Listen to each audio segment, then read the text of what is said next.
দফায় ১৬ মার্চ পর্যন্ত সময় বাড়ানোর পরেও নিবন্ধন করেননি ৪০,০০০-এর বেশি হজযাত্রী। তাদের বেশিরভাগই ২০১৯ বা ২০২০ সালে প্রাক নিবন্ধন করেছিলেন। সে সময় সর্বনিম্ন হজ প্যাকেজ ছিল প্রায় ৩.৫ লাখ টাকা, যা এবছর বেড়ে হয়েছে ৬,৮৩,০০০ টাকা। গত বছরের চেয়ে বিমান ভাড়া ৫৭,০০০ টাকা এবং সার্ভিস চার্জ বেড়েছে ১ লাখ টাকা। সৌদি আরবের কারণেই হজের খরচ বেড়েছে, দাবি ধর্ম প্রতিমন্ত্রীর।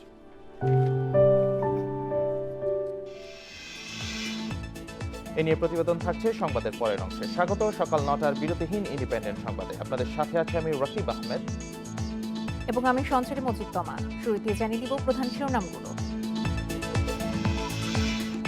নির্বাচন নিয়ে চাপ দিতে পারে এমন কিছু নেই বললেন প্রধানমন্ত্রী। বিএনপির সাথে সংলাপের সম্ভাবনা নাকচ।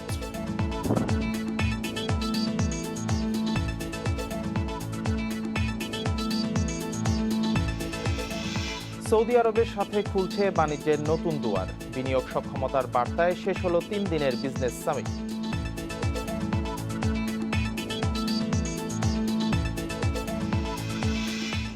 তিন দিনের বিক্ষোভ সংঘর্ষের পর রাজশাহী বিশ্ববিদ্যালয়ে ক্লাস পরীক্ষা শুরু। তদন্ত প্রতিবেদন পেলে ব্যবস্থা নেবে কর্তৃপক্ষ।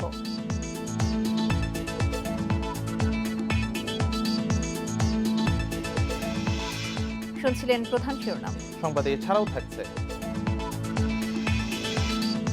অকাস জোটের বৈঠকে ৩টি মার্কিন পারমাণবিক সাবমেরিন কেনা চূড়ান্ত করল অস্ট্রেলিয়া। আঞ্চলিক শান্তির জন্য হুমকি, বলছে চীন।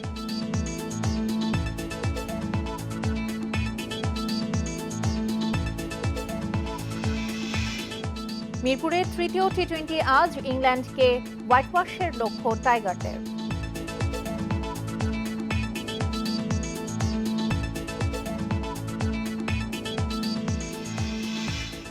শুনছিলেন শিরোনাম, এবারে যাচ্ছি পুরো খবরে। নির্বাচন নিয়ে আন্তর্জাতিক সম্প্রদায়ের চাপ প্রসঙ্গে প্রধানমন্ত্রী বলেন, এমন কিছু নেই যা শেখ হাসিনাকে চাপ দিতে পারে। সোমবার বিকেলে গণভবনে কাতার সফর নিয়ে সংবাদ সম্মেলনে এ কথা বলেন প্রধানমন্ত্রী। এ সময় বিএনপির সঙ্গে সংলাপের সম্ভাবনা নাকচ করে তিনি বলেন, নির্বাচনকে প্রশ্নবিদ্ধ করতে সক্রিয় রয়েছে কয়েকটি মহল। কাতার সফর নিয়ে গণভবনে সাংবাদিকদের মুখোমুখি হন প্রধানমন্ত্রী। সেখানে বাংলাদেশের বিভিন্ন অর্জন তুলে ধরেন তিনি। লিখিত বক্তব্যের পর সাংবাদিকদের প্রশ্নের উত্তর দেন প্রধানমন্ত্রী। প্রশ্ন ছিল, আগামী সংসদ নির্বাচন নিয়ে কোনো আন্তর্জাতিক চাপ আছে কিনা। এমন কোনো চাপ নাই যেটা শেখ হাসিনাকে দিতে পারে, এটা মাথায় রাখতে হবে। কারণ আমার শক্তি একমাত্র আমার জনগণ, আর উপরে আল্লাহ আছে, আর আমার বাবার আশীর্বাদের হাত আমার মাথায় আছে। কাজী কে কি চাপ দিল না দিল এতে কিছু আমাদের আসে যায় না। জনগণের স্বার্থে যেটা করার আমরা সেটাই করব। জনগণের কল্যাণে যে কাজ করার সেটাই করব। এরকম বহু চাপ তো ছিল, পদ্মা সেতুর আগে তো কম চাপ দেওয়া হয়নি। নির্বাচনকে ঘিরে বিএনপির সাথে সংলাপের আগ্রহ নেই বলে জানান প্রধানমন্ত্রী। কেউ পারবেন আপনার বাবা মার হত্যাকারীর সাথে বসে বৈঠক করতে? আপনাকে যদি কেউ এভাবে অপমান করে আপনারা পারবেন? কে পারবে? যেটুকু সহ্য করেছে শুধু দেশের স্বার্থে, জনগণের স্বার্থে, নিজের স্বার্থে না। এটা তো প্রমাণিত বাংলাদেশের মানুষের জন্য। আর তারপরে আবার এদের সাথে কিসের কথা বলবো? ৭ই মার্চ বঙ্গবন্ধুর প্রতিকৃতিতে প্রধানমন্ত্রীর পক্ষে রাদওয়ান মুজিব সিদ্দিক ববির ফুল দেওয়ার বিষয়টিও পরিষ্কার করেন সরকার প্রধান। ৭ই মার্চে ফুল দিতে রেদওয়ান সিদ্দিকী ববি গেছে, হ্যাঁ এটা আমাদের পরিবারের পক্ষ থেকে সে গেছে, কিন্তু এটা কোনো রাজনৈতিক উদ্দেশ্য বা অ্যাম্বিশন নিয়ে যায়নি। সংবাদ সম্মেলনে ডক্টর ইউনূসকে নিয়ে শেখ হাসিনার প্রশ্ন, নোবেল জয়ীর জন্য বিদেশিদের ধার করে পত্রিকায় বিজ্ঞাপন কেন? যে যিনি এত নামি দামি নোবেল প্রাইজ প্রাপ্ত, তার জন্য এই ৪০ জনের নাম খয়রাত করে এনে অ্যাডভার্টাইজমেন্ট দিতে হবে কেন, তা আবার বিদেশি পত্রিকায়? অনিমেষ কর, ইন্ডিপেন্ডেন্ট নিউজ, ঢাকা। স্বচ্ছতার অভাবে জনগণের কাছে একাদশ সংসদ নির্বাচন বিতর্কিত হয়ে থাকতে পারে। সোমবার নির্বাচন ভবনে এমন মন্তব্য করেছেন প্রধান নির্বাচন কমিশনার কাজী হাবিবুল আউয়াল। অপকৌশল হিসেবে ভোটের দিন মোবাইল ফোনের গতি কমানো হলে নির্বাচন প্রশ্নবিদ্ধ হবে বলেও মনে করেন তিনি। তার আশ্বাস, অনুমতির পরও গণমাধ্যম কর্মীদের ভোট কেন্দ্রে ঢুকতে বাধা দেওয়ার ঘটনা আর ঘটবে না।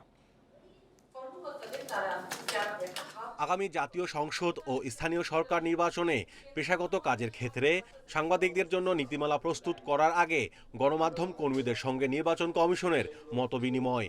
এতে নির্বাচন কমিশনে কর্মরত সাংবাদিকদের সংগঠন RFEDর নির্বাহী কমিটি ও সদস্যরা অংশ নেন। নির্বাচনের সময় পেশাগত কাজ করতে গিয়ে নানা ধরনের হয়রানি ছাড়াও যেসব সমস্যার মুখোমুখি হন সেসব বিষয় নির্বাচন কমিশনের সামনে তুলে ধরেন গণমাধ্যম কর্মীরা। বিগত নির্বাচনগুলোতে বিশেষ করে উপনির্বাচন, সিটি কর্পোরেশন নির্বাচন কিংবা পৌরসভা নির্বাচনে ভোট কেন্দ্রে প্রবেশের আগেই পুলিশ বাধা দেয়। এসব অভিযোগের প্রেক্ষিতে সিইসি সাংবাদিকদের তাদের পেশাগত কাজ নির্বিঘ্নে করার ব্যাপারে সহযোগিতার আশ্বাস দেন। যে আমরা অনুমতি দিলাম, পুলিশ আপনাকে ঢুকতে দিচ্ছে না, এটা কিন্তু আমাদের খুব সিরিয়াসলি নিতে হবে। কোনো রকম সমস্যা আছে না, ভিতরে কোনো অপকর্ম হবে না, কিছু একটা করার জন্য করছে সেই জিনিসটা, এবং সেটাও আপনারা ছবি তুলে দেখাবেন যে পুলিশ ঢুকতে দিচ্ছে না। সিইসি বলেন, স্বচ্ছতা না থাকলে নির্বাচন নিয়ে জনমনে বিতর্ক তৈরি হতে পারে। যতই ওনাদেরকে বাধা দেওয়া হবে ততই ওনাদের মধ্যে মনে হবে ডাল মে কুচ কালা হয়। গত নির্বাচন যেভাবে বিতর্কিত হয়ে পড়েছে, হয়তো কোনো কিছু সত্য নয়, সবকিছু অসত্য হতে পারে, কিন্তু একটা পাবলিক পারসেপশন নেগেটিভ ক্রিয়েট হয়ে গেছে, হয়তো স্বচ্ছতার অভাবের কারণে সেটা হয়ে থাকতে পারে। কাজেই আমরা স্বচ্ছতার বিষয়টাকে আমাদের জোর দিতে হবে। ভোটের দিন মোবাইল নেটওয়ার্ক ও ইন্টারনেটের গতি কমানো হলে নির্বাচন বিতর্কিত হওয়ার শঙ্কা দেখছেন প্রধান নির্বাচন কমিশনার। এটা যদি অপকৌশল হিসেবে করা হয় তাহলে সেটা নির্বাচনকে ব্যাপকভাবে বিতর্কিত করবে। Mahmudul Hasan, independent News, Dhaka. বিএনপির আন্দোলন নস্যাৎ করতেই আহমদিয়া সম্প্রদায়ের ওপর পরিকল্পিতভাবে সরকার হামলা চালিয়েছে মন্তব্য করেছেন দলটির মহাসচিব মির্জা ফখরুল ইসলাম আলমগীর। সোমবার সকালে ঠাকুরগাঁওয়ে জেলা বিএনপির বর্ধিত সভার শুরুতে সাংবাদিকদের প্রশ্নের জবাবে এ কথা বলেন তিনি। বিএনপি নেতাকর্মীদের বিরুদ্ধে সরকার মিথ্যা মামলা দিয়ে ত্রাসের রাজনীতি করেছে বলেও অভিযোগ করেন মির্জা ফখরুল।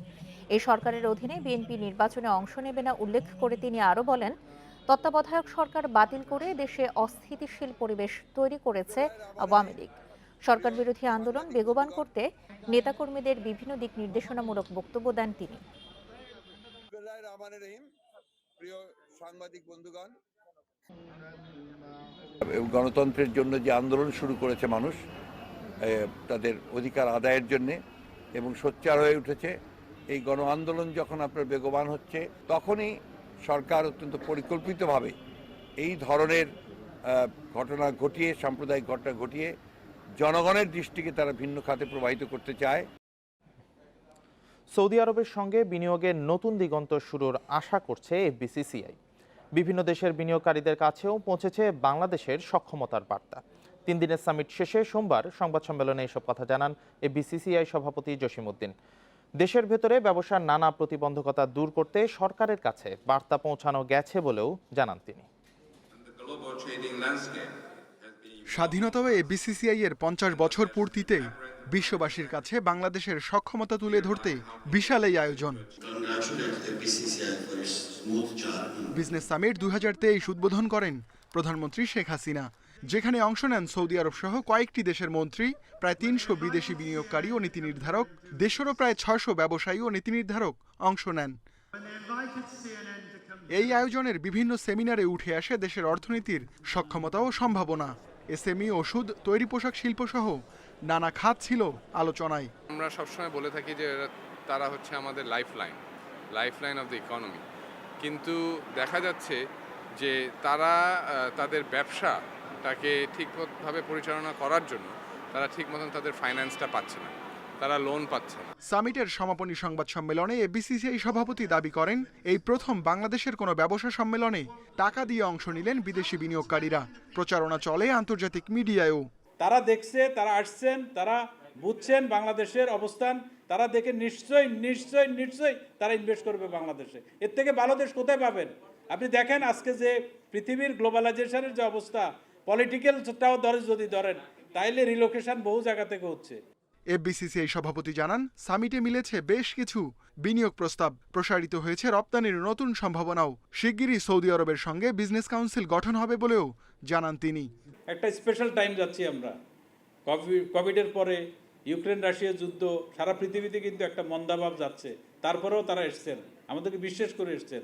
এবং সৌদি আরবের যে আপনারা নিশ্চয়ই কথা বলছেন, তাদের যে আকাঙ্ক্ষা, তারা যে ইচ্ছা, আমি মনে করি তারা কিন্তু বাংলাদেশে বড় ধরনের ইনভেস্টমেন্ট করবে। এফবিসিসিআই সভাপতি জানান, সামিটে পাওয়া সুপারিশগুলো ব্যবসার পরিবেশ উন্নয়নে সরকারের কাছে তুলে ধরা হবে। আমরা দীর্ঘদিন থেকে লং টার্ম ফাইন্যান্স নিয়ে আসলে ভুগছিলাম। Ruhul Amin, independent News, Dhaka.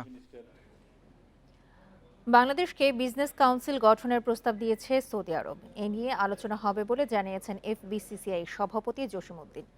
সোমবার সন্ধ্যায় বঙ্গবন্ধু আন্তর্জাতিক সম্মেলন কেন্দ্রে সামিটের সমাপনীতে প্রধানমন্ত্রীর বেসরকারি শিল্প ও বিনিয়োগ উপদেষ্টা সালমান এফ রহমান বলেন, ভবিষ্যতের চ্যালেঞ্জ মোকাবিলায় সক্ষম বাংলাদেশ।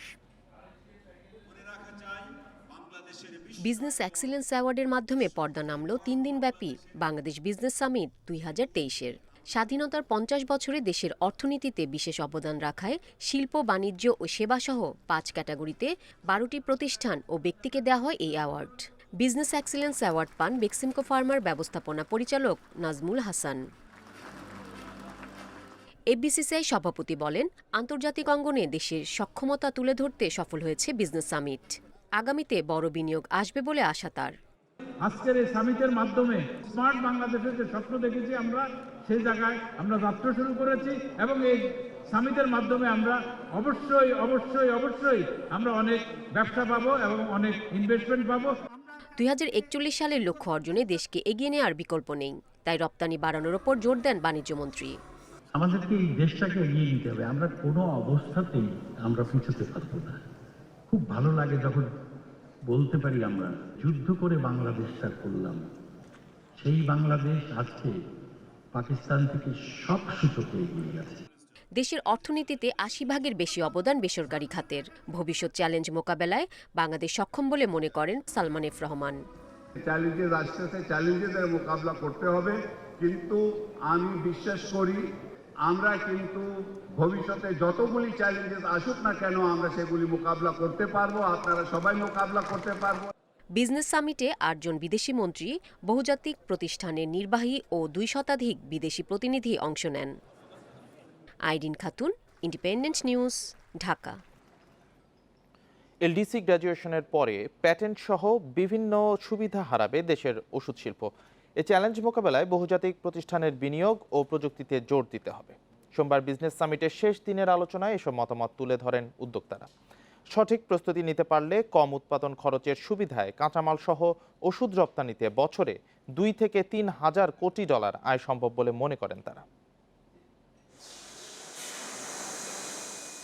চলতি বছরই ওষুধের বিশ্ববাজারের আকার $1.5 ট্রিলিয়ন দাঁড়াবে, যেখানে বাংলাদেশের রপ্তানি বছরে 18 কোটি ডলার, যা 2025 সালে 45 কোটিতে নিয়ে যাওয়ার লক্ষ্য এ খাতের ব্যবসায়ীদের।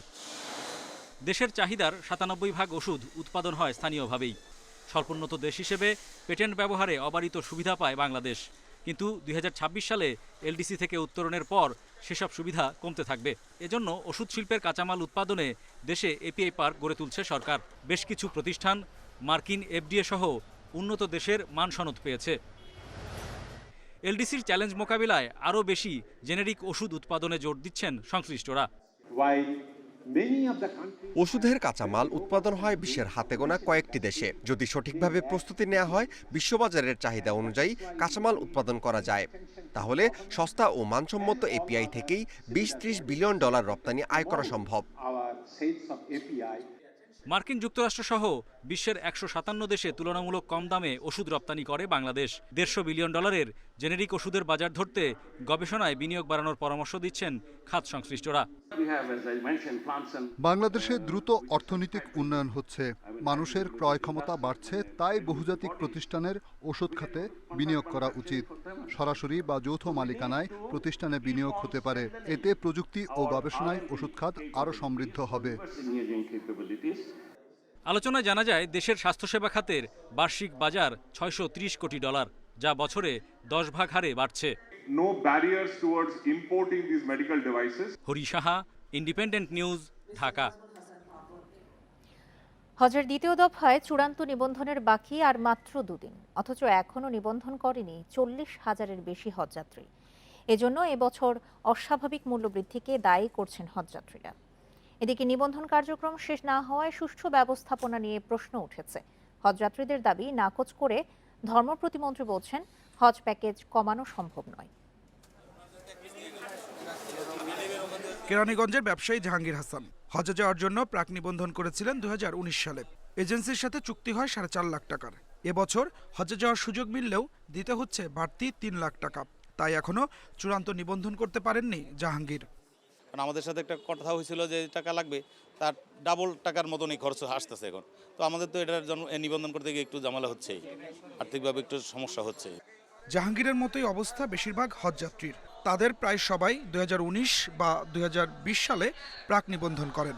সে বছর সর্বনিম্ন হজ প্যাকেজ ছিল 3,44,000 টাকা, অথচ এবছর প্যাকেজ 6,83,000 টাকা। এজন্য চূড়ান্ত নিবন্ধন প্রক্রিয়ায় ধীরগতি দেখা দিয়েছে। 28 ফেব্রুয়ারির পর প্রথমে 7 মার্চ এবং পরে 16 মার্চ পর্যন্ত সময় বাড়ানো হয়। এরপরও নিবন্ধনের বাকি 40,000-এর বেশি হজযাত্রী। টাকার অ্যামাউন্টটার বাইরে যাওয়ার কারণে টিকেটের ভাড়াটা দেখা দিতেছে অনেক বেশি। এই কারণে আমাদের ব্যবসা বাণিজ্য খারাপ। এই পরিস্থিতির কারণে আমরা এখন তৈরি এই কনফার্ম হয়ে নিবন্ধনটা করতে পারতাছি না। করোনাকালীন সবার পরিস্থিতি খারাপ ছিল, কারো পরিস্থিতি ভালো ছিল না। তার মধ্যে যদি হজের টাকাটা এত ডিফারেন্ট হয় তাহলে তো ম্যানেজ করা কষ্টকর। কয়েকটি খাতে এবার হজযাত্রায় অস্বাভাবিক মূল্য বেড়েছে। গত বছরের চেয়ে বিমান ভাড়া বেড়েছে 57,000 টাকা। 2022 সালের তুলনায় সার্ভিস চার্জও বেড়েছে 1 লাখ টাকার বেশি। ধর্ম প্রতিমন্ত্রীর দাবি, সৌদি আরবের কারণেই হজ প্যাকেজ বাড়ানো হয়েছে। মিনাতে যখন থাকার বাসস্থান তারা ব্যবস্থা করেছে, টয়লেটের ব্যবস্থা করেছে, তারা সেবার মান উন্নয়ন করেছে, টাকাও আবার বাড়িয়েছে। সে জায়গায় 1 লক্ষ টাকা অতিরিক্ত। এই জায়গায় একটা আইটেমে রিয়েল এবং টাকার এই অঙ্কের ভেরিয়েশনটা 63,000 টাকা আপনি আসছে। তো এই 63,000 টাকা বাড়লো। আলটিমেটলি এই ভাড়া ওই ভাড়া আর আমাদের বিমান ভাড়া কিছু বাড়ছে, সব মিলাই কিন্তু আমাদের প্রায় 2 লাখ টাকার মতো বাড়ছে। বুধবারের মধ্যে সব হজযাত্রীর নিবন্ধন শেষ না হলে সময় আরও বাড়ানোর দাবি হজ এজেন্সিগুলোর। Adilur Rahman, Independent News, Dhaka. রমজান মাসে সরকারি, আধা সরকারি, স্বায়ত্তশাসিত প্রতিষ্ঠানের অফিসের সময়সূচি সকাল 9টা থেকে বিকেল 3:30 পর্যন্ত নির্ধারণ করেছে সরকার। চাঁদ দেখা সাপেক্ষে 23 মার্চ রমজান শুরু হতে পারে। সোমবার প্রধানমন্ত্রীর কার্যালয়ে প্রধানমন্ত্রী শেখ হাসিনার সভাপতিত্বে অনুষ্ঠিত মন্ত্রিসভার বৈঠকে এ সিদ্ধান্ত নেওয়া হয়। বৈঠক শেষে সচিবালয়ে মন্ত্রিপরিষদ সচিব মাহবুব হোসেন জানান, রমজানে রোববার থেকে বৃহস্পতিবার অফিস খোলা থাকবে সকাল 9টা থেকে বিকেল 3:30 পর্যন্ত। তিনি আরও জানান, জোহরের নামাজের জন্য দুপুর 1টা থেকে 1:30 পর্যন্ত 15 মিনিটের বিরতি থাকবে।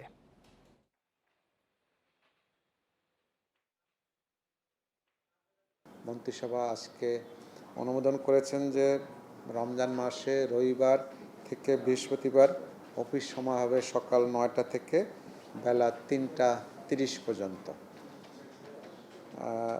বেলা 1টা 15 থেকে 1টা 30 পর্যন্ত আমাদের জোহর নামাজে বিরতি থাকবে, আর শুক্রবার ও শনিবার সাপ্তাহিক বন্ধ থাকবে। রাজধানীর তেজগাঁওয়ে কুনিপাড়া বস্তিতে আগুনে পুড়ে গেছে অর্ধশতাধিক ঘর। তবে ফায়ার সার্ভিসের 2.5 ঘন্টার চেষ্টায় নিয়ন্ত্রণে আসে আগুন। তাৎক্ষণিকভাবে কারণ ও ক্ষয়ক্ষতির পরিমাণ জানা যায়নি। তবে ঝুটের গুদাম থেকেই সূত্রপাত বলে ধারণা করা হচ্ছে। এতে হতাহতের খবর পাওয়া যায়নি। সোমবার পৌনে 8টায় তেজগাঁওয়ের কুনিপাড়া বস্তিতে দাউ দাউ করে আগুন জ্বলে। বস্তিবাসীরা কোনো রকমে বেরিয়ে এলেও রক্ষা করতে পারেনি অনেক কিছুই। ঘরের বাইরে দেখে কি বাইরে আগুন, পরে ঘর থেকে ঘরটা তালা মাইরেই আমরা স্বামী স্ত্রী আর আমার মায়ের নিয়ে বের হয়ে গেছে। অনেকভাবে আগুন ধরতেছে, চতুর্দিক থেকে আগুন ছড়াই যাইতেছে, তো আমরা দেওয়ালটা ভাঙা ফায়ার সার্ভিস কর্মীদের ভিতরে ঢুকাইছি। স্থানীয়রা বলছে, কুনিপাড়া বস্তির পাশেই ছিল একটি ঝুটের গুদাম, সেখান থেকে আগুন লেগেছে বলে ধারণা তাদের। আবার অনেকে বলছে আগুন ছড়িয়েছে গ্যাসের চুলা থেকে। আগুনটা দেখার পর থেকে আমরা ভিতর দিয়ে ঢুকে যাইতে পারি না। তারপরে এখানে দেওয়ালটা টক্কায় পর দিয়ে এখান থেকে আসছি। এই এলাকা তো ঘনবসতি এলাকা, আর রোডগুলোও ছোট রোড, প্রশস্ত না, দুটা মানুষ যদি একসাথে যায় বাড়ি খাবে এরকম একটা রোড। তো মানুষজন বের হয়ে আসতেছে একসাথে, তখন তো আর সম্ভব না আগুন নিবানো। আগুন নেভাতে ফায়ার সার্ভিসের 12টি ইউনিট দুর্ঘটনাস্থলে হাজির হয়। পরে যোগ দেয় বিমান বাহিনীর একটি দল। বস্তির একদিকে আগুন নেভালে জ্বলে ওঠে আরেকদিকে। 2.5 ঘন্টায় আগুন নিয়ন্ত্রণে আসে। ফায়ার সার্ভিস বলছে, টিন আর কাঠের তৈরি ঘিঞ্জি বসতির কারণে আগুন দ্রুত ছড়িয়েছে।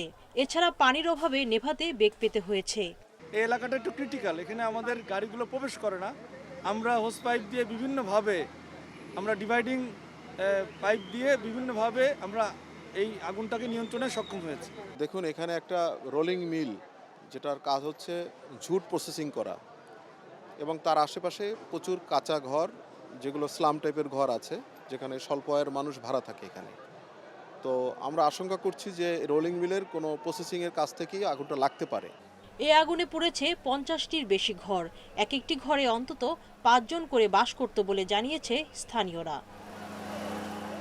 সুলতানা জাহান মিতু, ইন্ডিপেন্ডেন্ট নিউজ, ঢাকা। অগ্নিকাণ্ডের বিষয়ে আরো জানাতে রাজধানীর তেজগাঁও থেকে যোগ দিচ্ছেন আমাদের সহকর্মী আনোয়ার সাদাত নূর। নূর, প্রায় 50টারও বেশি ঘর পুড়ে গেছে। বস্তিবাসী এখন কি অবস্থায় আছে? তাদের পুনর্বাসনের বিষয়ে কি কোনো কিছু জানা গেছে কিনা?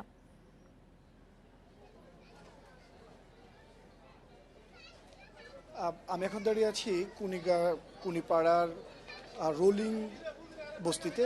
গতকাল রাতে যেখানে আগুন লেগে পুড়ে গেছে, সকাল থেকেই দেখা যাচ্ছে যে বস্তির মানুষজন নিজ উদ্যোগে তাদের পুড়ে যাওয়া ঘরের সরঞ্জাম পুনরুদ্ধারের চেষ্টা করছে, অনেকে বের করে নিয়ে আসছে। আমরা দেখতে পাচ্ছি আমাদের সামনে যে টিনের তৈরি বিল্ডিং মানে ভবন আছে সেগুলো পুড়ে গেছে, টিনগুলোও পুড়ে গেছে।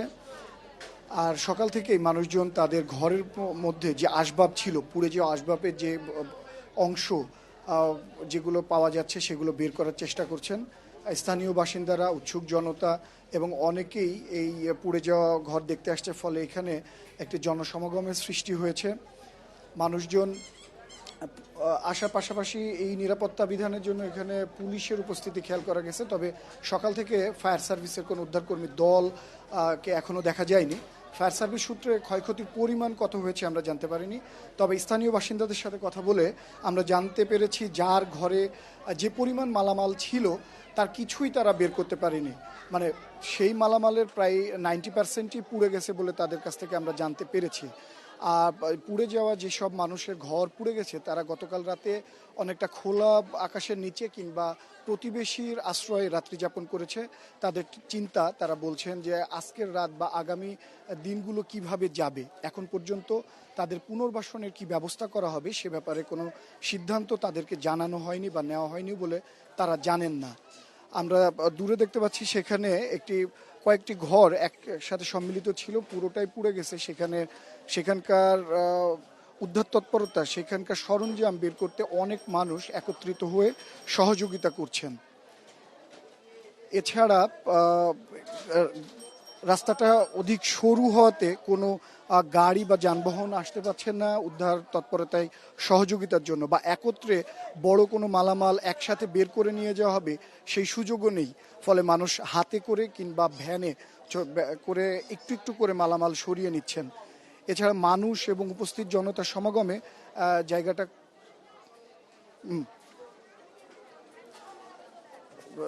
অনেকটাই ঘিঞ্জি পরিবেশের সৃষ্টি হয়েছে, যার ফলে উদ্ধার তৎপরতা কিছুটা হলেও ব্যাহত হচ্ছে। এছাড়া সকালেও দেখেছি যে করতে থাকুন, পরবর্তী সংবাদে আপনার সঙ্গে আমরা আবারও যোগাযোগ করব। রাজধানীর কুনিপাড়া বস্তি থেকে জানাচ্ছিলেন আমাদের সহকর্মী আনোয়ার সাদাত নূর।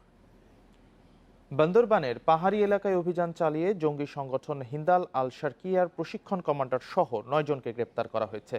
জব্দ করা হয়েছে বিপুল পরিমাণ অস্ত্র ও গোলাবারুদ। আইনশৃঙ্খলা বাহিনীর অভিযানে কোণঠাসা হয়ে বিভিন্ন গ্রুপে ভাগ হয়ে দুর্গম পাহাড়ি এলাকায় আস্তানা গড়ছে জঙ্গিরা, বলছে র্যাব। বিভিন্ন দলে ভাগ হয়ে জঙ্গিরা আশ্রয় নিয়েছে দুর্গম পাহাড়ি এলাকায়। বান্দরবান জেলা সদর থেকে বেশ কয়েক কিলোমিটার দূরত্বে টঙ্কাবতী এলাকায় রোববার রাতে অভিযান চালায় র্যাব। গ্রেপ্তার করা হয় জঙ্গি প্রশিক্ষণ কমান্ডার দিদার হোসেন সহ 9 জনকে। বাড়ি থেকে নিরুদ্দেশ তরুণদের সন্ধানে নেমে নতুন জঙ্গি সংগঠন জামায়াতুল আনসার ফিল হিন্দাল শারকিয়ার খোঁজ পাওয়ার পর গত বছরের অক্টোবর থেকে পার্বত্য এলাকায় চলছে অভিযান। এ পর্যন্ত গ্রেপ্তার হয়েছে সংগঠনটির 68 সদস্য। অনেকেই না জেনে জড়িয়ে পড়ছে জঙ্গি কর্মকাণ্ডে। পরে বেরিয়ে আসার চেষ্টা করলে নেমে আসে নির্যাতন, বলছেন র্যাব কর্মকর্তারা। যারা না জেনে না বুঝে এই সংগঠনে যোগদান করেছেন, তারা যখন সংগঠন থেকে বের হয়ে আসার চেষ্টা করেছেন বা তারা স্বাভাবিক জীবনে আসার চেষ্টা করেছেন, এই ইমরান হোসেন তাদেরকে শারীরিক ও মানসিকভাবে নির্যাতন করেছেন। রোববারের অভিযানে জব্দ করা হয় অস্ত্র ও গোলাবারুদ। সংগঠনটির কাছে আরো ভারী অস্ত্রশস্ত্র আছে বলে ধারণা র্যাব কর্মকর্তাদের। এই পাহাড়ে যে বিচ্ছিন্নতাবাদী সংগঠন, তাদের কাছে আরো ভারী অস্ত্র রয়েছে, এরকম তথ্য আমাদের কাছে রয়েছে, এবং যার প্রেক্ষিতে অন্যান্য আইন শৃঙ্খলা বাহিনী এবং বিভিন্ন গোয়েন্দা সংস্থার সহযোগিতা কিন্তু আমরাও কাজ করে যাচ্ছি। পাহাড়ি বিচ্ছিন্নতাবাদী সংগঠন কেএনএফ-এর ছত্রছায়ায় গড়ে উঠেছে নতুন এ জঙ্গি সংগঠন। র্যাবের অভিযানে এ পর্যন্ত কেএনএফ-এরও 17 সদস্য গ্রেপ্তার হয়েছে। Independent news. বান্দরবানের রংছড়ির দুর্গম পাহাড়ে কেএনএ সন্ত্রাসীদের হামলায় এক সেনা সদস্য নিহত হয়েছেন। আহত হয়েছেন 2 জন। সোমবার সংবাদ বিজ্ঞপ্তিতে এই তথ্য জানিয়েছে আন্তঃবাহিনী জনসংযোগ পরিদপ্তর ISPR। নিহত সেনা সদস্য হলেন মাস্টার ওয়ারেন্ট অফিসার নাজিমউদ্দিন। গুলিবিদ্ধ হয়ে ঘটনাস্থলেই মারা যান তিনি। আহত 2 সেনা সদস্য হাসপাতালে চিকিৎসাধীন।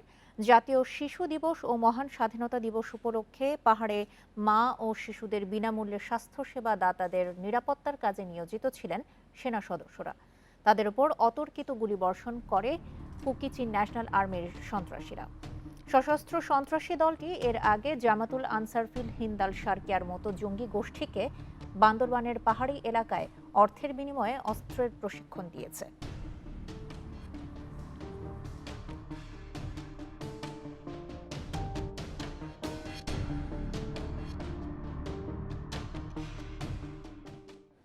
রাজশাহী বিশ্ববিদ্যালয়ে আজ ক্লাস ও পরীক্ষা শুরু হয়েছে। গতকাল উপাচার্য অধ্যাপক গোলাম সাব্বির সাত্তার শিক্ষার্থীদের আন্দোলন স্থগিত ঘোষণার পর সকাল থেকে স্বাভাবিক হয় বিশ্ববিদ্যালয়ের কার্যক্রম। সোমবার দুপুরে শিক্ষক সমিতি, তদন্ত কমিটি সহ বিশ্ববিদ্যালয় প্রশাসনের কর্মকর্তাদের সাথে আলোচনা শেষে উপাচার্য জানান, শুরুর দিকে আন্দোলনে সাধারণ শিক্ষার্থীরা থাকলেও পরে সেখানে বহিরাগতদের অনুপ্রবেশ ঘটে। আন্দোলনকে ভিন্ন খাতে নেয়ার চেষ্টা হয় বলেও অভিযোগ করেন তিনি। ঘটনা তদন্তে গঠিত 5 সদস্যের কমিটির প্রতিবেদন পেলে দোষীদের বিরুদ্ধে ব্যবস্থা নেওয়া হবে বলে জানান উপাচার্য। এদিকে শিক্ষার্থী ও স্থানীয়দের সংঘর্ষের ঘটনায় বিশ্ববিদ্যালয় প্রশাসন ও পুলিশের পক্ষ থেকে অজ্ঞাতদের আসামি করে 2টি মামলা হয়েছে। শনিবার বাস ভাড়াকে কেন্দ্র করে শিক্ষার্থী ও স্থানীয়দের সংঘর্ষে রণক্ষেত্রে পরিণত হয় বিনোদপুর বাজার। আহত হন শতাধিক।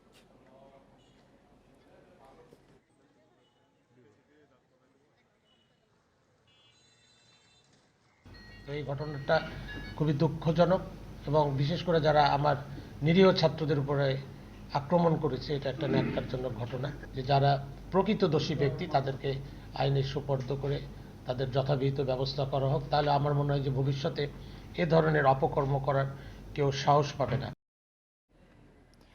সাভারের আশুলিয়ায় ড্যাফোডিল ইউনিভার্সিটির শিক্ষার্থীদের সঙ্গে এলাকাবাসীর সংঘর্ষ হয়েছে। এ সময় কয়েকটি যানবাহন ও দোকানপাট ভাঙচুর করেন শিক্ষার্থীরা।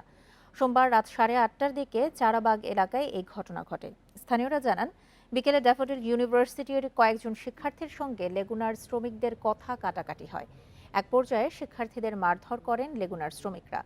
এর জেরে রাত 8:30টার দিকে শিক্ষার্থীরা চারাবাগ মোড়ে যানবাহন ও দোকানপাটে ভাঙচুর চালায়।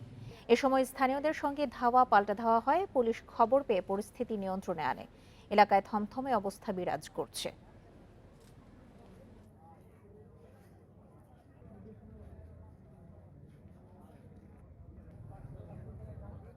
কুষ্টিয়ায় ইসলামী বিশ্ববিদ্যালয়ের 2 শিক্ষার্থীকে মারধরের অভিযোগ উঠেছে বহিরাগতদের বিরুদ্ধে। প্রতিবাদে সোমবার সন্ধ্যায় সড়ক অবরোধ ও উপাচার্যের বাসভবনের সামনে বিক্ষোভ করেছে শিক্ষার্থীরা। প্রায় 3 ঘন্টা খুলনা কুষ্টিয়া মহাসড়ক অবরোধ করে রাখা হয়। আন্দোলনরত শিক্ষার্থীরা জানায়, স্থানীয় মফিজ লেকে আড্ডা দেওয়ার সময় তাদের সঙ্গে থাকা ছাত্রীদের ছবি তোলে বখাটেরা। প্রতিবাদ জানালে কথা কাটাকাটির এক পর্যায়ে তাদের মারধর করে স্থানীয় বখাটে, আকাশসহ 3 থেকে 4 জন বহিরাগত। এতে আহত হন জিসাদ ও সুপ্ত নামে 2 শিক্ষার্থী। এরপর ক্যাম্পাসে বহিরাগতদের অনুপ্রবেশ বন্ধ ও নিরাপত্তা জোরদারের দাবিতে সড়ক অবরোধ করে বিক্ষোভ শুরু করে শিক্ষার্থীরা। পরে অবরোধ তুলে নিয়ে উপাচার্যের বাসভবনের সামনে অবস্থান নেয়। দাবি মেনে নেয়ার আশ্বাস দিলে সরে যান শিক্ষার্থীরা।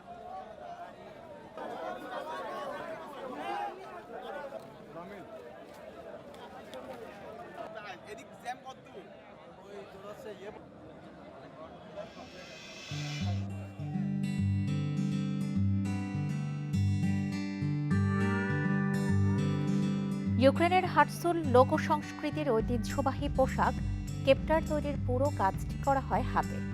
ভেড়ার লোম থেকে সুতা তৈরি কিংবা অন্যান্য অনুষঙ্গ যোগ করা সবই করা হয় এভাবে। আর প্রতিটি নকশার রয়েছে নিজস্ব কোনো অর্থ। যুদ্ধবিধ্বস্ত ইউক্রেনের কর্নিকের কারিগর মিখালি ভিন্তনিউক কাজ করছেন এই লোক সংস্কৃতি নিয়ে। এই ঐতিহ্যকে টিকিয়ে রাখার পাশাপাশি নতুন প্রজন্মকে এই শিল্পকর্মের সাথে পরিচয় করিয়ে দেয়াই তার লক্ষ্য।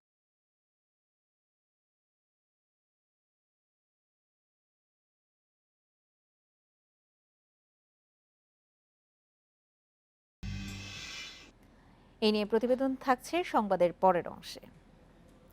যাচ্ছি অন্যান্য খবরে। চট্টগ্রামে চাঞ্চল্যকর মিতু হত্যা মামলায় সাবেক পুলিশ কর্মকর্তা বাবুল আক্তার সহ 7 জনের বিরুদ্ধে অভিযোগ গঠন করেছে আদালত। সোমবার উভয় পক্ষের শুনানি শেষে অভিযোগ গঠনের আদেশ দেন চট্টগ্রামের অতিরিক্ত মহানগর দায়রা জজ আদালত 3-এর বিচারক মোহাম্মদ জসিমউদ্দিন। এর মধ্য দিয়ে এই মামলার আনুষ্ঠানিক বিচার কাজ শুরু হলো। মিতু হত্যা মামলায় শুনানির জন্য সোমবার বেলা 12টার দিকে চট্টগ্রামের আদালতে নেওয়া হয় আলোচিত সাবেক এসপি বাবুল আক্তারকে। 12:30 থেকে শুরু হয় চাঞ্চল্যকর এই মামলার কার্যক্রম। দুপক্ষের আইনজীবীদের দীর্ঘ শুনানি শেষে বিকেল 4:30টায় আদেশ দেন আদালত। এতে বাবুল আক্তার সহ 7 জনের বিরুদ্ধে অভিযোগ গঠন করা হয়। বাকি 6 আসামি কামরুল ইসলাম শিকদার ওরফে মুসা, মোতালেব মিয়া ওয়াসিম, খায়রুল ইসলাম কালু, ভোলা, আনোয়ার হোসেন এবং শাহজাহান মিয়া। এদের মধ্যে 4 জন কারাগারে, 2 জন পলাতক এবং 1 জন জামিনে। 7 জনের বিরুদ্ধে চার্জ গঠিত হয়েছে। এই হত্যাকাণ্ড, মৃত হত্যাকাণ্ড সবাই যে জড়িত ছিল সেটা আজকে চার্জের মধ্যে লানেটকো সেটা উপস্থাপন করেছে। সুতরাং এখানে আগামী দিন যে সাক্ষী কল করা হয়েছে 9/4 সাক্ষীর জন্য রাখা হয়েছে। সাক্ষী আসবে, এখন সাক্ষী প্রমাণের মাধ্যমে আমরা আদালত চূড়ান্ত সিদ্ধান্ত নেবে। তবে বাবুল আক্তারের আইনজীবীর দাবি, এই হত্যাকাণ্ডে বাবুলের সম্পৃক্ততা প্রমাণ করতে পারেনি তদন্ত সংস্থা। এ বিষয়ে উচ্চ আদালতে যাওয়ার কথা জানান তিনি। এই মামলার মূল যে উপাদানটি, যে মুসার কথা বারবার বলা হয়েছে, সে মুসার কোনো হদিশ নেই। যার সাথে প্রণয় ঘটিত বিষয় নিয়ে এই হত্যাকাণ্ড হয়েছে বলা হচ্ছে, সেই মহিলার কোনো হদিশ নেই এবং তার কোনো 161 নেওয়া হয়নি, তার কোনো সাক্ষ্য গ্রহণ করা হয়নি। তাহলে কোন ভিত্তিতে বাবুল আক্তারকে এই মামলায় সম্পৃক্ত করা যেতে পারে, সেটাই আমরা মাননীয় আদালতকে বলে। 2016 সালের 5 জুন চট্টগ্রামের জিএসসি মোড়ে খুন হন তৎকালীন এসপি বাবুল আক্তারের স্ত্রী মাহমুদা খানম মিতু। নানা পথ পরিবর্তনের পর গেল বছরের 13 সেপ্টেম্বর এই মামলায় পিবিআইয়ের দেয়া অভিযোগপত্রে বাবুলকে আসামি করা হয়। Independent news. সংঘর্ষের জেরে 2 দিন বন্ধের পর রাজশাহী বিশ্ববিদ্যালয়ে আজ থেকে ক্লাস ও পরীক্ষা অনুষ্ঠিত হচ্ছে। বিশ্ববিদ্যালয়ের সর্বশেষ পরিস্থিতি নিয়ে জানাতে যোগ দিচ্ছেন সহকর্মী মুস্তাফিজুর রহমান। মুস্তাফিজ, সকাল থেকে শুনছিলাম আপনার থেকে সাধারণ শিক্ষার্থীদের আনাগোনা শুরু হয়েছে এবং ক্লাস পরীক্ষা ঠিকঠাক মতো চলছে, কিন্তু ক্যাম্পাসের আশেপাশে যে দোকানপাটগুলো রয়েছে, যে ব্যবসা কেন্দ্রগুলো রয়েছে, সেগুলো খুলেছে কিনা, আর এখন কি মনে হচ্ছে দুই পক্ষের একটা শান্তিপূর্ণ সমাধানের দিকে এগাচ্ছে, দুই পক্ষের সম্মতিতেই? আপনার পর্যবেক্ষণ কি বলছে?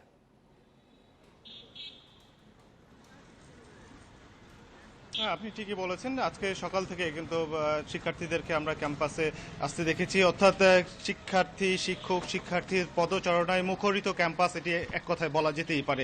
এবং কিছুক্ষণ আগে আমরা দেখেছি যে রাজশাহী বিশ্ববিদ্যালয়ে যে বিভিন্ন ডিপার্টমেন্ট রয়েছে, বিভিন্ন ডিপার্টমেন্টের শিক্ষার্থীরা গেছেন এবং লাইব্রেরিও খোলা হয়েছে। এখানে যে কেন্দ্রীয় লাইব্রেরি রয়েছে সেখানেও দেখেছি আমরা শিক্ষার্থীরা তাদের যে অবস্থান, তারা গেছেন পড়াশোনা, তাদের যে কার্যক্রম সেটি অব্যাহত রয়েছে। কিছুক্ষণ আগে আমরা দেখলাম যে নাট্যকলা বিভাগে সেখানে পরীক্ষা ছিল, সেই পরীক্ষাটি শুরু হয়েছে এবং এরপরেই কিন্তু আমরা ঢুকেছিলাম গণযোগাযোগ বিভাগে, সেখানেও কিন্তু দেখেছি যে ক্লাস শুরু হয়েছে। অর্থাৎ বিশ্ববিদ্যালয়ে যে 61টি বিভাগ রয়েছে, প্রত্যেকটিতে আমরা যতটুকু খবর নিয়েছি, কিছুক্ষণ আগে আমরা রাজশাহী বিশ্ববিদ্যালয়ের যে প্রক্টর আছেন তার সঙ্গে কথা বলেছি। তিনি যে বিষয়টি জানালেন যে আসলে বিশ্ববিদ্যালয়ের সার্বিক পরিস্থিতি, অর্থাৎ শিক্ষার যে কার্যক্রম, সেটি প্রত্যেকটি ডিপার্টমেন্টে শুরু হয়েছে এবং 9টার আগেই আমরা দেখেছিলাম যে বিশ্ববিদ্যালয় থেকে বিভিন্ন পরিবহন, অর্থাৎ শিক্ষার্থীদের বাইরে যারা শিক্ষার্থীরা অবস্থান করেন তাদেরকে নিয়ে আসার জন্য যে বাস যায়, বাসগুলো যথারীতি ফিরে এসছে এবং প্রত্যেকটি বাসেই কিন্তু আমরা দেখেছি যে পূর্ণ শিক্ষার্থীদের পরিপূর্ণ ছিল, কোনো বাসকে আমরা ফাঁকা ফিরে আসতে দেখিনি। অর্থাৎ শিক্ষার্থীদের যেমন আস্থা ফিরে এসেছে, ঠিক সেভাবেই কিন্তু ক্যাম্পাসও পরিচালিত হচ্ছে এবং যথারীতি শিক্ষার্থী এই সময় বিশ্ববিদ্যালয়ের শিক্ষকদের সঙ্গে কথা হয়েছে, কর্তৃপক্ষের সঙ্গে কথা হয়েছে। তারা যে বিষয়টি বলছেন যে সার্বিক পরিস্থিতি নিয়ন্ত্রণে গতকালকেই তারা আলাপ আলোচনার মাধ্যমে কিন্তু পাশাপাশি যারা বিক্ষোভ করছিলেন যে শিক্ষার্থীরা, তারা কিন্তু এই বিষয়টিকে তাদেরকে নিশ্চয়তা দেওয়ার পরেই কিন্তু তারা এই বিশ্ববিদ্যালয় কর্তৃপক্ষ ঘোষণা দিয়েছিলেন এবং তার ফলপ্রসূ এই কিন্তু আজকের যে পরিস্থিতি, অর্থাৎ বেশ স্বাভাবিক পরিস্থিতি বিরাজ করছে বিশ্ববিদ্যালয়ের ভেতরের অংশ। আর বাইরের যেটি জিজ্ঞেস করেছিলেন যে বাইরের অবস্থা হচ্ছে অনেকটা স্বাভাবিক হয়ে আসছে, কেননা যারা ক্ষতিগ্রস্ত ছিল ব্যবসায়ীরা আছেন, তারা কিন্তু আজকে মানববন্ধনের একটি প্রস্তুতি নিয়েছিলেন। তো এখানে প্রশাসনে এবং রাজশাহী বিশ্ববিদ্যালয় কর্তৃপক্ষের হস্তক্ষেপে, অর্থাৎ তাদের সমঝোতায়, তাদের আশ্বাসের ভিত্তিতে তারা কিন্তু সেটি আমরা যতটুকু শুনেছি তারা এই মানববন্ধন প্রত্যাহার করেছেন এবং তাদের ব্যবসা পরিচালনার ক্ষেত্রে আর কোনো বাধা নেই, এমনটি কিন্তু বলেছেন যে পুলিশ আইন শৃঙ্খলা বাহিনীর যে সদস্যরা রয়েছেন তারাও কিন্তু বলেছেন যে ব্যবসায়ীরা তারা দোকান খুলতে পারবেন, অর্থাৎ তারা তাদের ব্যবসা পরিচালনা করতে পারবেন। অর্থাৎ উভয় পক্ষই কিন্তু সমঝোতায় একটি শান্তিপূর্ণ সমাধানের দিকে এগিয়ে যাচ্ছে এবং বেশ পরিস্থিতি বর্তমানে দুই দিকেই বেশ ভালো অবস্থা বিরাজ করছে। রাজশাহী বিশ্ববিদ্যালয় থেকে সেখানকার সর্বশেষ পরিস্থিতি জানাচ্ছিলেন সহকর্মী মুস্তাফিজুর রহমান। উন্মুক্ত আদালতে যে কোনো মামলার রায় বা আদেশ দিতে বিচারিক আদালতের প্রতি নির্দেশনা দিয়েছে হাইকোর্ট। অনলাইন জুয়া মামলার আসামি সেলিম প্রধানের জামিন বাতিল করে দেয়া রায়ের পূর্ণাঙ্গ অনুলিপিতে এই নির্দেশনা দেওয়া হয়েছে। বিচারপতি মোহাম্মদ নজরুল ইসলাম তালুকদার ও বিচারপতি খিজির হায়াতের বেঞ্চ এই নির্দেশনা দিয়েছেন। গত 18 ফেব্রুয়ারি অবৈধ সম্পদ অর্জন ও অর্থ পাচারের মামলায় সেলিম প্রধানকে বিশেষ জজ আদালতের দেয়া জামিন বাতিল করে হাইকোর্ট। একই সঙ্গে মামলাটি ঢাকার বিশেষ জজ আদালত 6 থেকে অন্য আদালতে বদলির নির্দেশ দেওয়া হয়। একই সঙ্গে বিচারিক আদালতকে 4 মাসের মধ্যে মামলার বিচার শেষ করতে বলা হয়েছে। ওই আদেশের পূর্ণাঙ্গ অনুলিপি সোমবার প্রকাশ পেয়েছে।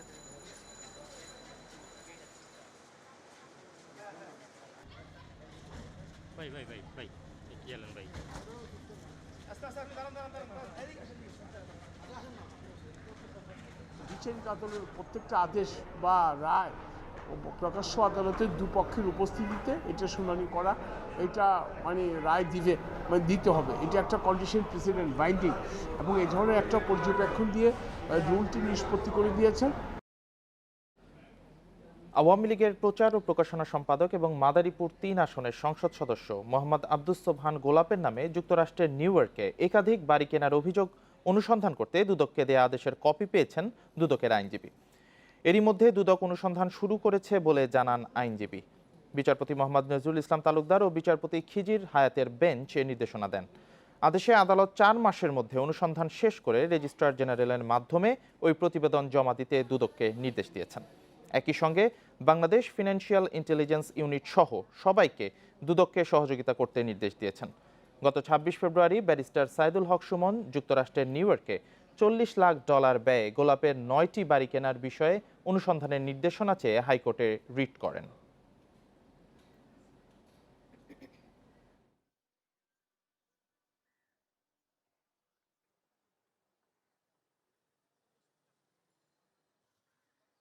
দুর্নীতি দমন কমিশন 2 মাসের মধ্যে অনুসন্ধান কার্যটি শেষ করবেন এবং এ ব্যাপারে সরকারি যে সংস্থাগুলো আছে, বাংলাদেশ ব্যাংক, বিএফআই, আর্থিক প্রতিষ্ঠান বিভাগ, দুদক যদি কারো কাছে সহযোগিতা চায় তারা সহযোগিতা করতে বাধ্য থাকবে এবং সুমনের দরখাস্তটি নিষ্পত্তি করে সুমনকে অবহিত করতে বলা হয়েছে। নতুন ভবন নির্মাণের 7 বছর পরেও মুন্সিগঞ্জ জেনারেল হাসপাতালে 250 শয্যার কার্যক্রম শুরু হয়নি। এতে বন্ধ আছে আইসিইউ, সিসিইউ, অপারেশন থিয়েটার সহ বিভিন্ন বিভাগ। রোগীদের অভিযোগ, সুষ্ঠু ব্যবস্থাপনার অভাবে হাসপাতালের সেবা কার্যক্রম চলছে খুঁড়িয়ে খুঁড়িয়ে। 6 উপজেলার 15 লাখ মানুষের চিকিৎসার ভরসা মুন্সিগঞ্জ জেনারেল হাসপাতাল। বহির্বিভাগে প্রতিদিন গড়ে সেবা নেন 800 থেকে 900 জন। 150 শয্যার হাসপাতালটিতে ভর্তি থাকেন 100 থেকে 150 রোগী। বাড়তি রোগীর চাপ সামাল দিতে এবং আধুনিক ও উন্নত স্বাস্থ্যসেবা নিশ্চিতে 2013 সালে হাসপাতালটি 250 শয্যায় উন্নীত করতে উদ্যোগ নেয় সরকার। প্রায় 31 কোটি টাকা ব্যয়ে 7 তলা ভবনের নির্মাণ শেষ হয় 2015 সালে। তবে এখনও কার্যক্রম শুরু না হওয়ায় দুর্ভোগ সইতে হচ্ছে রোগীদের। এই মুন্সিগঞ্জবাসী এত দুর্ভোগ অবস্থা আছে, তারপরে ওখানে সিটের ব্যবস্থা করতেছে না, ডাক্তারের ব্যবস্থা করতেছে না, রুম পরিষ্কার থাকে না, অপরিষ্কার থাকে, থাকার মতো কোনো বেড নাই, বেড ছাড়া এখানে রোগীরা পড়ে রয়েছে। আইসিইউ, সিসিইউ, অপারেশন থিয়েটার সহ আধুনিক চিকিৎসার নানান সুযোগ সুবিধা থাকলেও এখনও কার্যক্রম শুরু না হওয়ায় ক্ষোভ জানান সচেতন নাগরিকরা। প্রায় সময় দেখি যে বাইরে রোগী আছে, বাইরে বেড দিয়ে রোগী আছে। আমাদের যে সরকার বা রাষ্ট্র থেকে যে সব জিনিসগুলো পাওয়ার দরকার সেগুলো আসলে সময় মতো পাই না। গত ফেব্রুয়ারিতে গণপূর্ত অধিদপ্তর ভবনটি বুঝিয়ে দেয় স্বল্প পরিসরে সেবা কার্যক্রম শুরু হয়েছে বলে জানিয়েছেন সিভিল সার্জন। মহিলা মেডিসিন ওয়ার্ড স্থানান্তরিত হয়েছে, শিশু বিভাগ স্থানান্তরিত হয়েছে, আর প্যাথোলজিক্যাল ল্যাব স্থানান্তরিত হয়েছে। আমরা পুরুষ মেডিসিন, তারপরে কার্ডিওলজি বিভাগ এগুলো স্থানান্তর করব। দুর্ভোগ কমাতে 250 শয্যার হাসপাতালটি দ্রুত চালুর দাবি জানিয়েছে মুন্সিগঞ্জবাসী। Independent news. এ বিষয়ে আরো জানাতে মুন্সিগঞ্জ থেকে যোগ দিচ্ছেন আমাদের সহকর্মী জিতু রায়। জিতু, 250 শয্যার হাসপাতালটি সেবা যদি না দিয়ে এভাবে পড়েই থাকে তাহলে এটি কেন নির্মাণ করা হলো, আর সংশ্লিষ্ট কর্তৃপক্ষ এই গত 7 বছরে এটি চালুর জন্য কেন উদ্যোগ নেওয়া হলো না? আপনার প্রথম প্রশ্নের উত্তরটি জানাই, কেন তাহলে নির্মাণ করা হলো। শুধু এটি এখন মুন্সিগঞ্জের সকল মানুষের প্রশ্ন হয়ে গেছে, কেন তাহলে 7 তলা ভবনটি নির্মাণ করা হলো। আর পাশাপাশি আপনি যে প্রশ্নটি করেছেন যে স্বাস্থ্য বিভাগের কর্মকর্তারা এ বিষয়ে কি বলেছেন, আমরা কথা বলেছিলাম জেলা স্বাস্থ্য বিভাগের প্রধান কর্মকর্তা সিভিল সার্জন ডাক্তার মোহাম্মদ মঞ্জুর আলমের সাথে। তিনি আমাদেরকে যেটি জানিয়েছেন, দীর্ঘ 7 বছর বিভিন্ন দপ্তরের মধ্যে সমন্বয় সাধন করে চিঠি চালাচালির পরবর্তীতে গত ফেব্রুয়ারি মাসে তারা এই ভবনটি আনুষ্ঠানিকভাবে বুঝে পেয়েছেন। তার পরবর্তীতে তারা যেটি জানিয়েছেন, পুরনো হাসপাতাল থেকে 3টি বিভাগ স্থানান্তর করে তারা এখানে কার্যক্রম শুরু করেছে। দেখুন, এই 3টি বিভাগের কার্যক্রম স্বল্প পরিসরে তারা বলছেন শুরু করেছেন, কিন্তু বাস্তবতা এতটাই কঠিন যে জেলার 15 লক্ষ মানুষের স্বাস্থ্যসেবা নিশ্চিত করবার জন্য যে ভবনটি নির্মাণ হয়েছেন, এই ভবনটির পাশ দিয়েই আপনারা দেখতে পাচ্ছেন যে ডান দিকে যে ভবনটি রয়েছে সেটি হচ্ছে আমাদের পুরনো হাসপাতাল, এবং এই পুরনো হাসপাতালটির কাছ দিয়েই রয়েছেন নতুন এই 7 তলা ভবনটি। রোগীরা প্রবেশ করছেন, কিছুক্ষণের মধ্যে আপনারা দেখতে পাচ্ছেন রোগীরা বেরোয় আসছেন। এই ভবনটির সামনেই নতুন ভবনটি স্থাপন করা হয়েছে, সামনেই এই ভবনটি রেখে তারা চলে যাচ্ছেন পুরনো ভবনে। পুরনো ভবনে প্রতিদিন গড়ে 800 থেকে 900 জন রোগী বহির্বিভাগে চিকিৎসা গ্রহণ করে থাকেন, একই সাথে 100 থেকে 150 জন রোগী ভর্তি বিভাগে ভর্তি হয়ে থাকেন। এইরকম একটি রোগীর চাপ, এরকম প্রচুর রোগীর যেই জটিলতা, এই পরিস্থিতিতে একটা ভবন ঠায় দাঁড়িয়ে আছেন 7 বছর যাবৎ, কিন্তু তার পরবর্তীতেও এই ভবনটির সমন্বয় সাধনের মাধ্যমে চালু হচ্ছে না পুরোদমে। এটি জেলাবাসীর কাছে এখন একটি প্রশ্ন হয়ে রয়েছে। এই সরকারি হাসপাতালটিতে 250 শয্যা বিশিষ্ট হাসপাতালটিতে জরুরি বিভাগে যে ব্যবস্থাপনা, সামান্য যদি বুকে ব্যথার জন্য কোনো রোগী ভর্তি হয়ে থাকেন সেখানে ইসিজি বা ইকো করবার জন্য যে ব্যবস্থাপনাটি, সেটিও রোগীরা কিন্তু এখান থেকে সেবাটি পায়নি। তার নানাবিধ কারণ বলে থাকে। অনেক সময় দেখা যায় যে এই ইকো রিপোর্ট বা ইসিজি রিপোর্টের জন্য যে কাগজটি প্রয়োজন হয় সেটি পর্যন্ত থাকে না, অথচ পাশাপাশি এই ব্যবস্থাপনাটির সাথে নতুন ভবনটি থেকে আইসিইউ, সিসিইউ এবং উন্নত মানের অপারেশন থিয়েটার রয়েছে, তারপরেও আমরা এখান থেকে বঞ্চিত হচ্ছি। তার জন্য জেলাবাসী এখন যেটি দাবি করছেন, দ্রুত বিভিন্ন সরকারি দপ্তরগুলোর মধ্যে সমন্বয় সাধন করে উন্নত সেবা নিশ্চিত করবার জন্য খুলে দেওয়া হোক এই নতুন 7 তলা ভবনটি। মুন্সিগঞ্জ থেকে জানাচ্ছিলেন আমাদের সহকর্মী জিতু রায়। নারায়ণগঞ্জের ফতুল্লায় একটি বাসায় বিস্ফোরণে দগ্ধ মা ও তার শিশু সন্তানকে শেখ হাসিনা জাতীয় বার্ন ও প্লাস্টিক সার্জারি ইনস্টিটিউটে চিকিৎসা দেওয়া হচ্ছে। দগ্ধরা হলেন অন্তঃসত্ত্বা মা কুলসুম বেগম ও ছেলে খালিদ। এদিকে সোমবার বেলা 11টার দিকে সিজারের মাধ্যমে কুলসুম বেগমের ছেলে সন্তান জন্ম নিয়েছে। চিকিৎসকরা জানান 30% দগ্ধ হয়েছিলেন কুলসুম। তিনি শেখ হাসিনা বার্ন ইনস্টিটিউটের নিবিড় পরিচর্যা কেন্দ্রে চিকিৎসাধীন। আর নবজাতক ঢাকা মেডিকেল কলেজ হাসপাতালের NICUতে আছে। স্বজনরা জানায়, রোববার সন্ধ্যার দিকে ফতুল্লা মাজদাইল এলাকার 10 তলা ভবনের 6 তলায় এই বিস্ফোরণ ঘটে। ফায়ার সার্ভিস ঘটনাস্থলে গিয়ে আগুন নেভায়, তবে বিস্ফোরণের কারণ জানা যায়নি।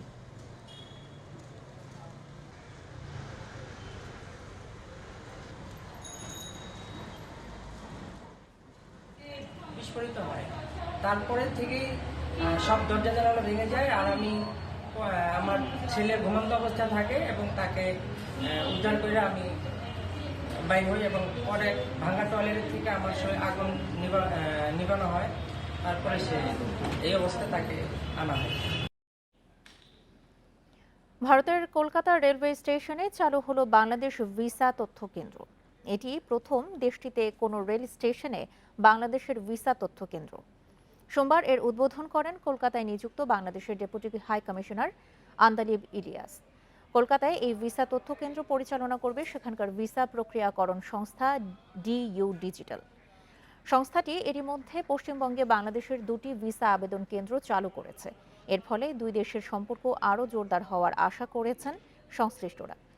একই সাথে দুই দেশের মধ্যে বাণিজ্য ও পর্যটকদের আসা যাওয়া বাড়বে বলে ধারণা করা হচ্ছে। এবং আমরা খুব আনন্দিত এবং একসময় আমরা খুব আশাবাদী যে আমরা যে উদ্দেশ্যে এটা করছি, যে যেসব ভারতীয় বা অন্য দেশীয় যারা বাংলাদেশে ভ্রমণ করতে চান তাদের জন্য জীবনটা অনেক সহজ হয়ে যাবে। তারা সহজে এখানে যাবতীয় তথ্য নিয়ে বাংলাদেশের ভিসার জন্য আবেদন করতে পারবেন। যুক্তরাষ্ট্রের কাছ থেকে 3টি অত্যাধুনিক পারমাণবিক সাবমেরিন কেনার প্রক্রিয়া চূড়ান্ত করেছে অস্ট্রেলিয়া। যুক্তরাষ্ট্রের ক্যালিফোর্নিয়ায় অকাস জোটের বৈঠকে এ বিষয়ে সিদ্ধান্ত হয়। ত্রিদেশীয় অকাস চুক্তির পরবর্তী পদক্ষেপ নির্ধারণের সোমবার বৈঠক করেন মার্কিন প্রেসিডেন্ট জো বাইডেন, ব্রিটিশ প্রধানমন্ত্রী ঋষি সুনাক ও অস্ট্রেলিয়ার প্রধানমন্ত্রী অ্যান্টনি অ্যালবানিজ। বৈঠকে যুক্তরাজ্যের রোলস রয়েসের তৈরি চুল্লি সহ অত্যাধুনিক প্রযুক্তি ব্যবহারে একটি নতুন সাবমেরিন বহর তৈরিতে একসাথে কাজ করার কথা জানায় অকাস জোট। চীনের ক্রমবর্ধমান সামরিক কর্মকাণ্ড প্রতিহত করতে 2021 সালে অকাস চুক্তি করে যুক্তরাষ্ট্র, যুক্তরাজ্য ও অস্ট্রেলিয়া। এদিকে এক প্রতিক্রিয়ায় অকাসের পারমাণবিক সাবমেরিন চুক্তি ইন্দো প্যাসিফিক অঞ্চলের শান্তি ও স্থিতিশীলতা নষ্ট করছে বলে দাবি করেছে চীন।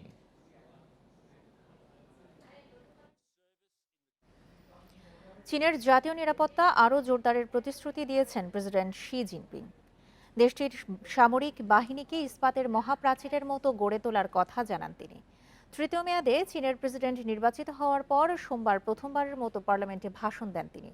দেশের জাতীয় নিরাপত্তা, সার্বভৌমত্ব ও উন্নয়নের স্বার্থ রক্ষায় চীন সেনাবাহিনী পিপলস লিবারেশন আর্মিকে গড়ে তোলার ব্যাপারে জোর দেন প্রেসিডেন্ট। এদিকে আগামী সপ্তাহে তিনি মস্কো সফরে যেতে পারেন বলে জানিয়েছে সংবাদ মাধ্যম রয়টার্স।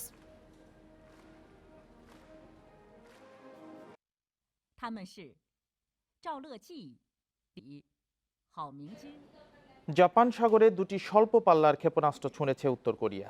এক বিবৃতিতে বিষয়টি নিশ্চিত করেছে দক্ষিণ কোরিয়ার সামরিক বাহিনী। কোরিয়া উপদ্বীপে চলা দক্ষিণ কোরিয়া ও যুক্তরাষ্ট্রের যৌথ সামরিক মহড়ার মধ্যেই এই পরীক্ষা চালালো পিয়ংইয়ং। স্থানীয় সময় মঙ্গলবার সকাল প্রায় 7:45টার দিকে উত্তর কোরিয়ার পূর্ব উপকূল থেকে ক্ষেপণাস্ত্রগুলো ছোঁড়া হয়। যুক্তরাষ্ট্রের ঘনিষ্ঠ সহযোগিতায় এ বিষয়ে নজরদারি ও সতর্কতা জোরদার করেছে দক্ষিণ কোরিয়ার সামরিক বাহিনী। ক্ষেপণাস্ত্র ছোড়ার বিষয়ে তথ্য সংগ্রহ করছে জাপান। চলতি সপ্তাহে এ নিয়ে দ্বিতীয়বারের মতো ক্ষেপণাস্ত্র পরীক্ষা চালালো পিয়ংইয়ং।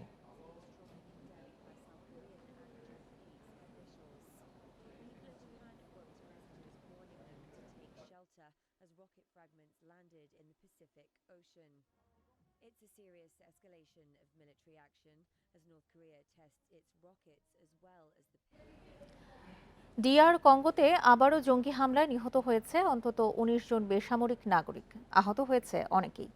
রোববার দেশটির কিভু প্রদেশের কিরিন্দারো গ্রামে বন্দুকধারীরা হামলা চালালে এই হতাহতের ঘটনা ঘটে। এছাড়া গ্রামটির বেশ কয়েকটি বাড়িতে ভাঙচুর ও অগ্নিসংযোগ করা হয় বলে জানিয়েছে স্থানীয় স্বাস্থ্য কর্মকর্তারা। লুটপাট করা হয়েছে দোকানপাটেও।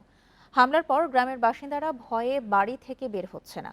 এই ঘটনায় এখনও কাউকে আটক করতে পারেনি পুলিশ। এর আগে গত সপ্তাহে দেশটির একই প্রদেশে অন্য আরেকটি গ্রামে জঙ্গি গোষ্ঠী হামলা চালালে অন্তত 35 জন নিহত হয়।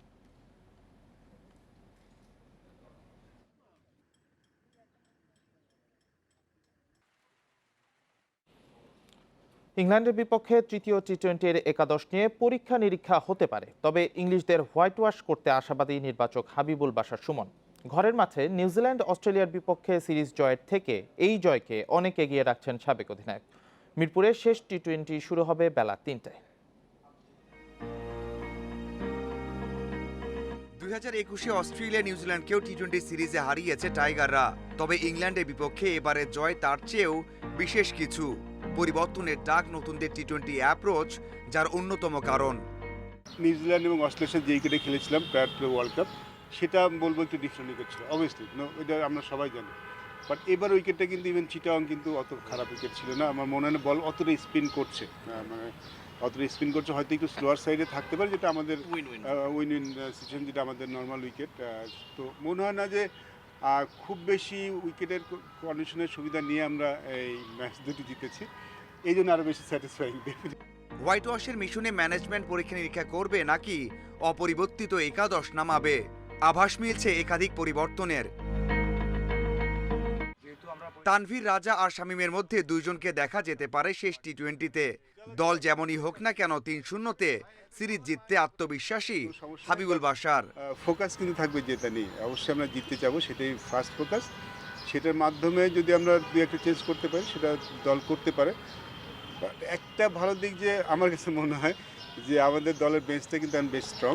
সো আমরা যদি কাউকে নিয়েও আসি, শুধু নিয়ে আসার জন্য হবে না, ডেফিনেটলি আমার মনে হয় যারা আছেন এই দলে, এই স্কোয়াডে সবাই একাদশে খেলার মতো যোগ্যতা রাখেন। টানা খেলার মধ্যে থাকায় শেষ ম্যাচের আগের দিন অনুশীলন করেনি কোনো দল। হোটেলে বিশ্রামে কাটিয়েছেন তারকারা। ইংল্যান্ড একাদশে পরিবর্তনের সম্ভাবনা কম। উইকেটে খুব একটা পরিবর্তন আসবে না, স্পিনারদের জন্য থাকবে সহযোগিতা। যেখানে প্রথমে ব্যাট করা দল 150-এর মতো রান করলে যথেষ্ট হতে পারে ডিফেন্ড করতে। Mazharul Islam, independent news. নিজস্ব ঐতিহ্য টিকিয়ে রাখতে লড়াই করছেন যুদ্ধবিধ্বস্ত ইউক্রেনের অনেক শিল্পী কারিগর। তাদেরই একজন ইউক্রেনের পশ্চিমের শহর কর্নিকের মিখালি ভিন্তনিউক। হার্সুল লোকসংস্কৃতিকে বাঁচিয়ে রাখার পাশাপাশি নতুন প্রজন্মকে এই শিল্পকর্মের সাথে পরিচয় করিয়ে দেয়াই তার লক্ষ্য।